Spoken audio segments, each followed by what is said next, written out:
actress po? Ay, oo, meron ganyan. Meron ka rin. Oo. Kahit na at 6, Isma. advance ka na mag-isip. Ismael Bernal. Director. Oo. Kasi gusto niya perfect. Hindi pwede sa kanya yung good lang. Kailangan perfect. Kailangan marinig mo yung cut perfect, very good, thank you. Ganon. Oo.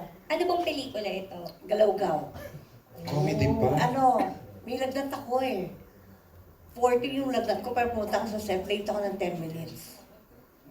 Ano ba Pero sabi niya sa inyo? Nagalit pa. Hindi pwede tayo nalilate, hindi in-explain niya. Pero naintindihan ko. Tsaka maganda explanation kasi yung mga tao na yan, hindi pa yan. Kayo, sasakay na lang kayo sa kotse ninyo. Yung mga crew, yan, ang dami pa nilang gagawin. Pero totoo naman talaga. Kaya hindi ka pwedeng malate.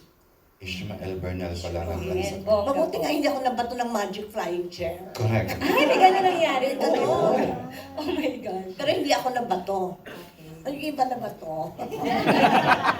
Ako hindi ako nabato. Kung meron pong isa pa pong experience na maaalala po ninyo with your mentors na gusto nyo pong ma-share ngayon, ano po kaya yun na tumatawag po sa inyo? Si Daddy Dolphy. Oo. Oo, syempre siya yung maraming payo. Lagi niyang sinasabi na magpapakabakar, huwag masyadong matayog ang lipad ng saranggoy ni Pepe. Naman. Pasok ka dyan na. Di ba? Yung mga ganon.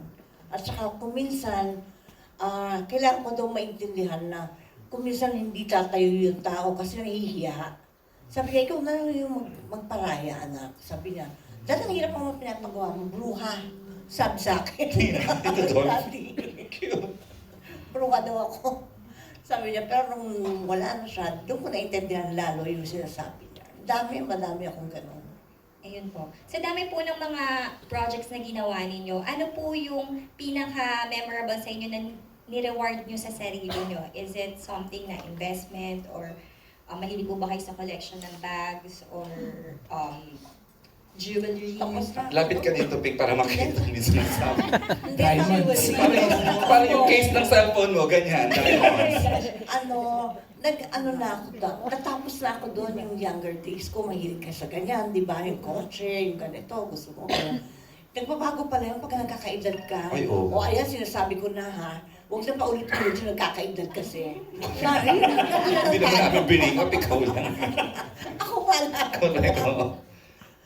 Yun. Kaya pagka nandun ka na, parang gusto mo sila naman. Sila naman parang ma-feel din nila.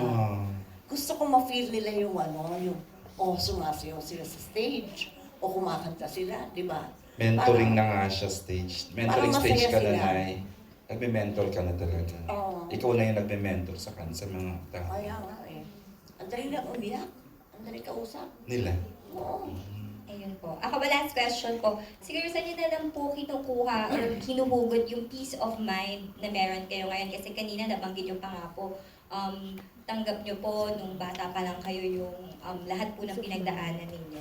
Ang galing po na proseso po nyo yun even if ang hirap din po kasi ng showbiz po, di ba po? Oo, mahirap. Buti nga wala akong ADHD o katawan. Dama mo, Pink, na she's very much at peace with her career, family life. Kaya parang naidama namin kung gaano ka. Ang ganda ng aura mo. Oo, talaga. Going back to the Saan question. po yung hinuhugot yun? Yung ganong peace of mind?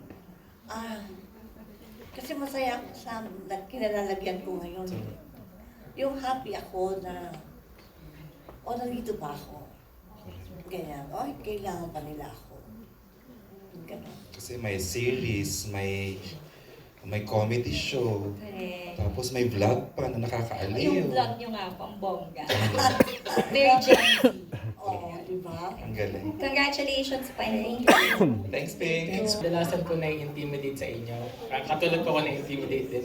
Meron po ba kayong mga nakatrabaho na na-intimidate din po kayo? Or meron po ba kayong mga hindi pa nakakatrabaho na sa tingin nyo may intimidate po kayo? Hindi ako na-intimidate. Yun ang problema. Hindi kasi ako na-intimidate. Masaya kasi ako eh. Alam ko kung sino ako. Alam ko kung ano ako. Alam ko kay papagad ako. Yung ganon.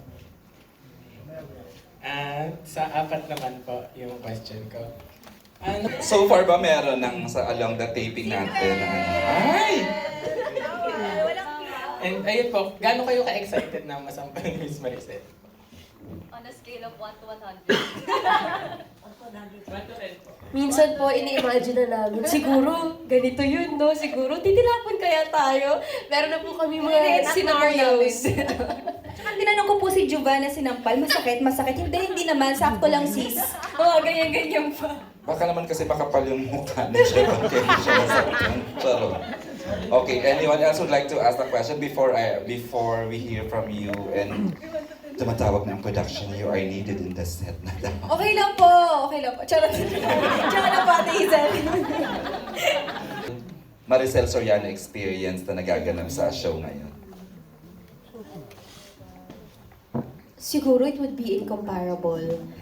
Kasi we are so blessed na nakatrabaho po namin si Inay and hindi po lahat masasabi yun. So ako talaga yung pagmamalaki ko talaga hanggang in the years to come masasabi ko na nakatrabaho ko si Inay at siguro naman, parang feeling ko naman hindi naman bano yung ginawa ko. Like nakakatulog naman po ako sa gabi kasi sabi naman ni Inay, very good, ganyan. At happy po siya at mas masaya kami na nakasama namin siya. So lucky, so blessed. Yay! Totoo, sobrang grateful po talaga na maka-work si Inay kasi sa off-cam pagkakat, ang galing mo anak. Iya, ang ganda mo. At Sobrang talagang binubulit nababasket ka niya na ka. di ba? Kaya Yeah. isang karangalan po talaga. At kaabang-abang ang mga eksena guys sa Pirapilasong Paraiso. Kaya abangan nyo. Actually, ako po, minsan, syempre may mga taong nagko-comment sa atin na, hindi kayo magaling, ganyan-ganyan. Sobrang nade-drown out ko na po yan kasi si Miss Maricel Soriano na po nagsabi mismo na magaling kami. So, yeah, the opinions of the Kaya other people bahala kayo are dyan. not valid anymore. Tama po. Thank you, Nay. Alright, and with that, before we hear from Inay, I'd like to congratulate lang the team of Miss Kylie Manalo Balagta, sila Hazel Parfan, Miss Maricel Soriano.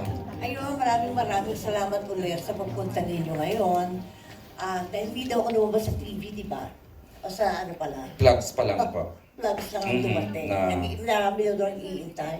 Meron na po naghihintay, Oo. pero sabi ko nga, pinaganda yung tahi ng entry mo. Sorry kung hindi nangyari.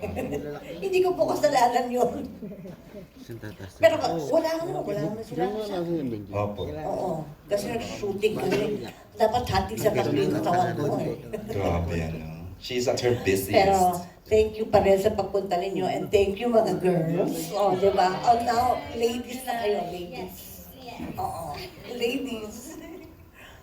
Maraming salamat. Maraming salamat sa lahat. Kaya, maraming salamaste.